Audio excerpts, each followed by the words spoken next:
माँ की बातें। सरयू बाला देवी से वार्तालाप। 14 अप्रैल 1920। संध्या की आरती समाप्त हो गई है। जाकर देखा तो माँ को बुखार था। रासबिहारी महाराज माँ के हाथों पर हाथ फेर रहे थे। ब्रह्मचारी वरदा चरण सेवा में लगे थे। थर्मोमीटर लगाया गया था। माँ नेत्र मूंदे लेटी हुई है। मैं एक किनारे जाकर खड़ी हो गई। माँ ने एक बार आंखें खोलकर पूछा, कौन? उत्तर में रासबिहारी महाराज ने मृदु स्वर में कुछ कहा। बहू पास में ही थी। बुखार देखने के बाद मानो सुना कि वहाँ 100 डिग्री था। सुधीरा दीदी नववर्ष के अवसर पर बालिकाओं को भोज दे रही हैं। इसीलिए शाम के 4 बजे से ही वे स्कूल के छात्रावास में गई हैं। माँ ने ब्रह्मचारी वरदा से कहा कि वे सुधीरा दीदी को बुला लाएं। वे आकर राधु के बच्चे को खिलाएंगी। वैसे अभी उसके खाने का समय हुआ नहीं है, परंतु रो रहा है, इस कारण राधु उसे तत्काल खिला देना चाहती है। माँ के मना करने पर राधा रानी ने नाराज होकर उल्टा सीधा बकना आरंभ कर दिया। तू मर जा, तेरे मुख में आग लगे। सुनकर हमें बड़ा गुस्सा आने लगा। माँ बीमार है और ऐसे समय इस प्रकार की जली कटी सुनाना।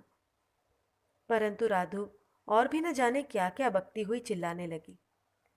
ऐसा प्रायः ही हुआ करता था, परंतु माँ में असीम धैर्य था। वे सर्वदा सब कुछ चुपचाप सहे जाती थी। लेकिन इस बार लंबी बीमारी भोगने के बाद आज वे भी तिक्त हो उठी थी। बोली, हाँ, बहुत पाएगी।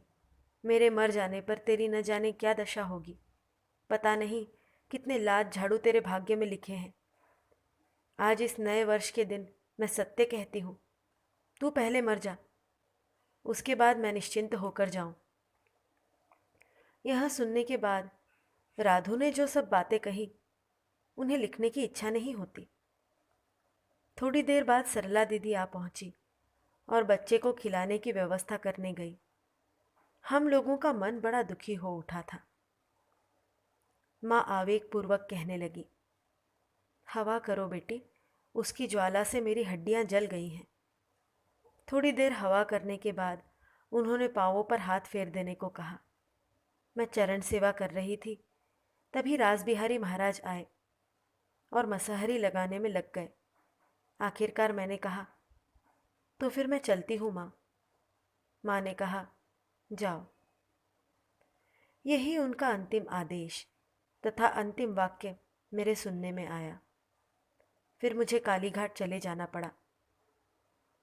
इसके बाद सबकी अस्वस्थता आदि के चलते पुनः जाने की सुविधा ही नहीं हुई। समाचार मिल रहे थे कि माँ का स्वास्थ्य क्रमशः बिगड़ता जा रहा है। अंततः जिस दिन मैं गई, देखकर लगा कि हम लोगों का सब समाप्त हो गया है।